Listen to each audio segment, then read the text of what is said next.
This is lecture 7. In lecture 6, we completed excitation contraction coupling from the perspective of voluntary motor actions. In this lecture, we'll look at involuntary-ish motor actions, by which I mean reflex arcs, and we'll pay particular attention to muscle spindles and the Golgi tendon organ.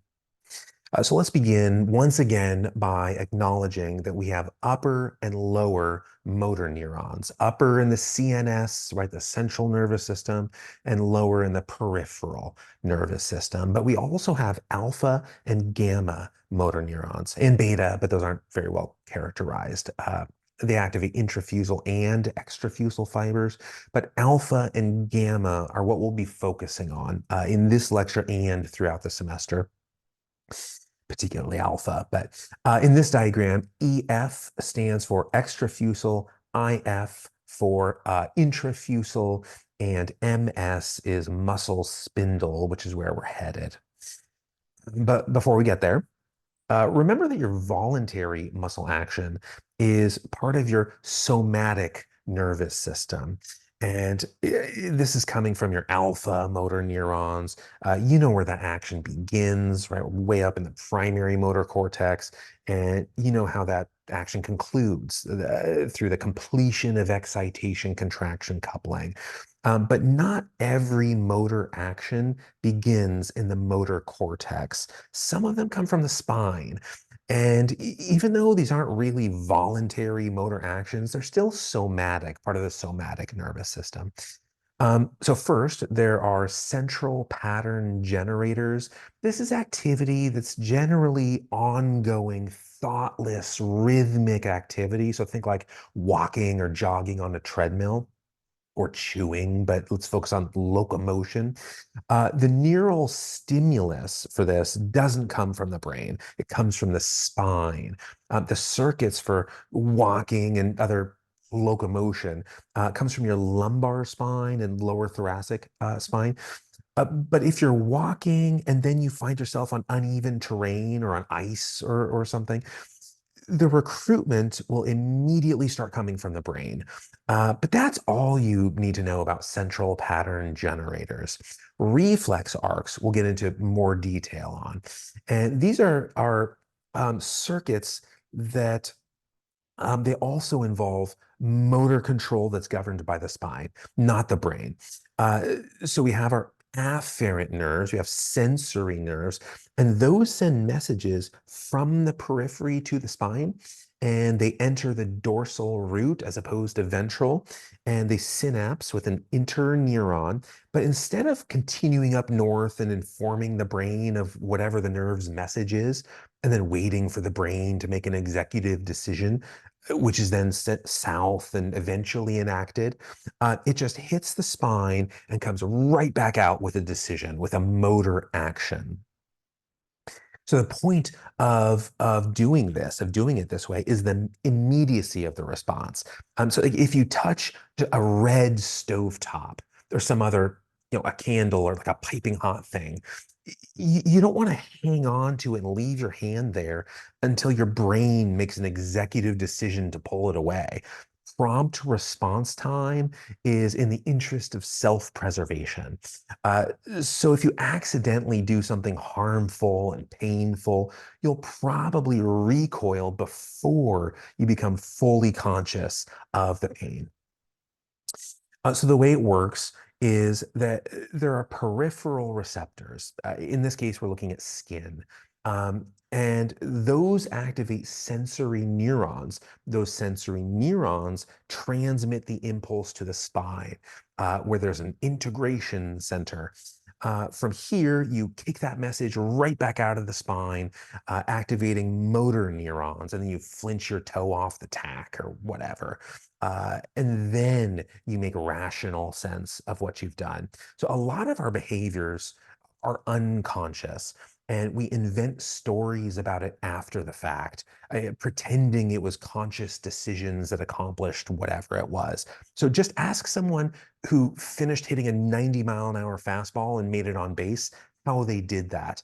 And if they say anything other than, I don't know what the hell happened, they're concocting some fictional account of the facts.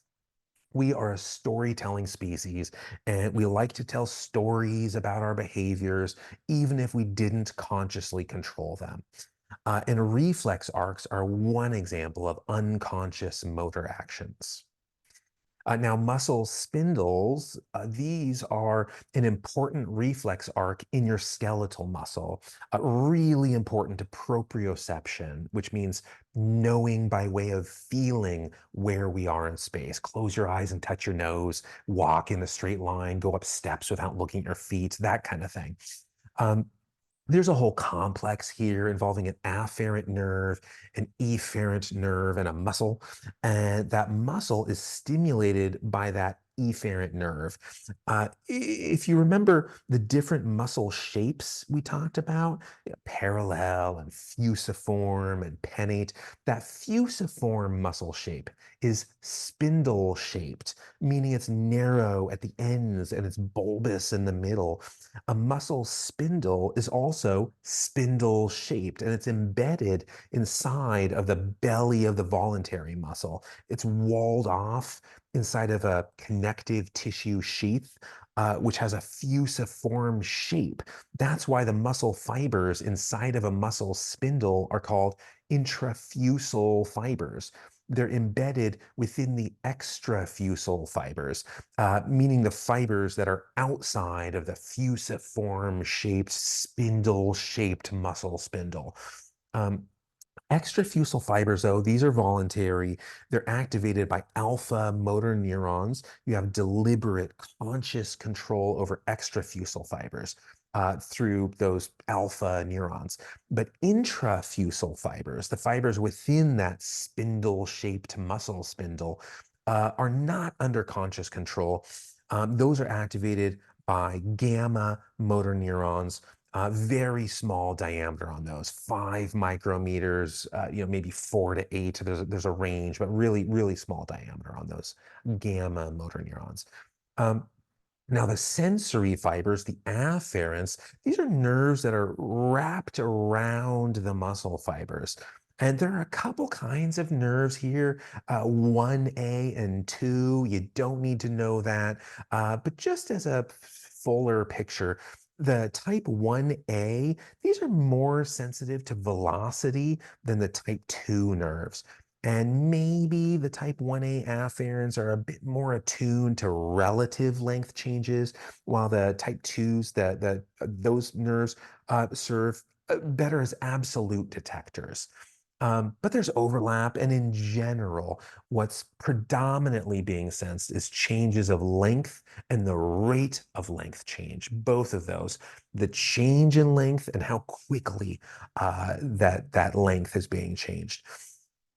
And the muscle spindles can also be activated during voluntary muscle contraction. There's an alpha gamma coactivation, but that's not what we're concerned with here. What I'd like us to focus on is that when a skeletal muscle is in a passive state, muscle spindles are really good at encoding joint orientation. They're not as good, they're not good at all when the tissue is loaded and you're actively flexing. Although if you're actively flexing the muscle, let's say you're doing a bicep curl, the agonist would be the biceps, and then the antagonist, the opposite muscle, would be the triceps, and the opposite muscle, the antagonist, is probably unloaded. Um, and moving passively. In a bicep curl, the triceps, that's probably passive and moving. So the muscle spindles in the triceps during a bicep curl would be very effective at detecting length and velocity and angular position, just not in the biceps as you're actively flexing it. And when you do that patellar tendon reflex, give it a little thud with the world's tiniest hammer, you stimulate an action potential in the muscle spindles. The afferent nerve gets activated. That goes up to the spine, L3, L4, but who cares where. It uses glutamate at the central synapse. And then the signal comes right back out of the spine with a gamma motor neuron that stimulates the intrafusal fibers, but you also get an alpha motor nerve action and activity there, and you kick, right? That's a reflex arc. That's your patellar tendon reflex, which is just a muscle spindle response. Now, in addition to alpha and gamma motor nerve activity, you also get inhibition of the opposing muscle, in this case, the hamstrings. Glycine is the inhibitory neurotransmitter here, and that just helps block the stimulation of the opposing action. Um, but so at this point, distinguishing voluntary and involuntary does get a little bit hazy. Upper motor neurons, starting in the primary motor cortex, synapsing with some alpha motor neuron and heading out toward the tissue. This is voluntary. Um, Intrafusal fibers and gamma nerves, involuntary. But there's overlap here in which involuntary actions are encroaching into alpha's domain. And in just a second, we'll talk about the Golgi tendon organ, which is another reflex arc in the skeletal muscle. But one last concluding slide about muscle spindles first. If you're a pitcher in softball or baseball, and you wind up, or if you're going to do a vertical jump and you down and up, before you jump, you'll get muscle spindle activation in doing this. It's kind of like a little a knee-jerk response, giving yourself a knee-jerk response. But an area in which the muscle spindles are really critical is proprioception. If you lose your muscle spindles, you're going to just have to vigilantly watch your body. If you don't watch your hand dribble the basketball, the ball's going to get away from you. You're going to lose proprioception. All right, so let's move on to the Golgi tendon organ. The muscle spindles are really good at sensing length changes when the muscle is unloaded. The Golgi tendon organ is not. In passive states, the Golgi tendon organ is insensitive to detection of this. But when it's loaded, when the Golgi tendon organ is loaded, we have another proprioceptor. We have another sensory receptor that helps us with proprioception in a reflex arc way. So it lives in the myotendinous junction, which just means muscle tendon junction, where the muscle meets tendon. Most skeletal muscles have tendons, and that's where this lives.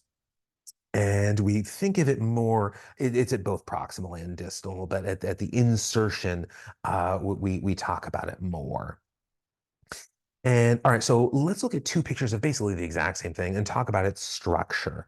The Golgi tendon organ is connected to some muscle fibers, and that's where it's getting its information about the muscle's tension.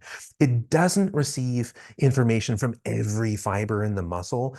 Each Golgi tendon organ receives input from a sample of extrafusal fibers, maybe 15 of them, something like that. Not that many, but that serves as a representative sample informing the central nervous system of what the whole muscle is doing. And later in the semester, we'll talk about which amino acids a muscle cell really pays attention to, because there are some representatives in the 20 that our muscle cells take keener notice of. And there's a similar phenomenon here. Give me a dozen, maybe 20 muscle fibers, and I can get a decent picture of what the whole muscle is doing. It's not actually sensing total muscle load, but it gets a pretty good interpretation of it.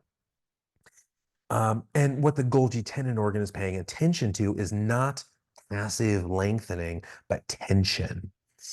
The Golgi tendon reflex is a negative feedback loop where the Golgi tendon organ detects tension and it relays that afferent information up to the spine through its 1B sensory fiber.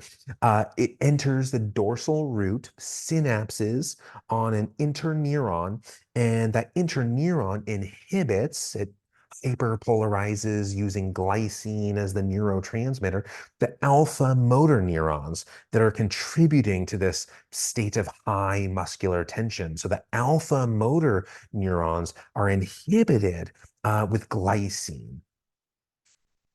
Now, It was classically thought that this was really just a protective mechanism. The load is too heavy here, and you're going to hurt yourself if you don't drop it. And you don't seem eager to do that. So let me drop the weight on your behalf. The Golgi tendon organ inhibits the alpha motor neurons with glycine, problem solved. And this is true. That is a function of the Golgi tendon organ. It's a function it performs. It can help protect the muscle against the dangers of extreme, potentially injurious tension, but it can also regulate the force less crudely without making you drop the weight. So let's instead distribute the burden of this load in a safer way. But even that's sort of a crude way of looking at what the Golgi tendon organ does. Because the nerves aren't just sensing extreme danger and firing when you cross a critical threshold. It's constantly firing for your body's interpretation of mechanical information. And it doesn't work in isolation. There's a collaborative effort from your body's sensory inputs. The muscle spindles, there are joint receptors and cutaneous receptors, and the Golgi tendon organ. And all of these are collaborating in concert to aid in motor control, both fine motor control and the big heavy, heavy heaving, whatever stuff. So that's it for lecture 7. A few questions you should be able to answer from this one. And I will see you in the next lecture, in lecture 8, when we talk about muscle fiber types.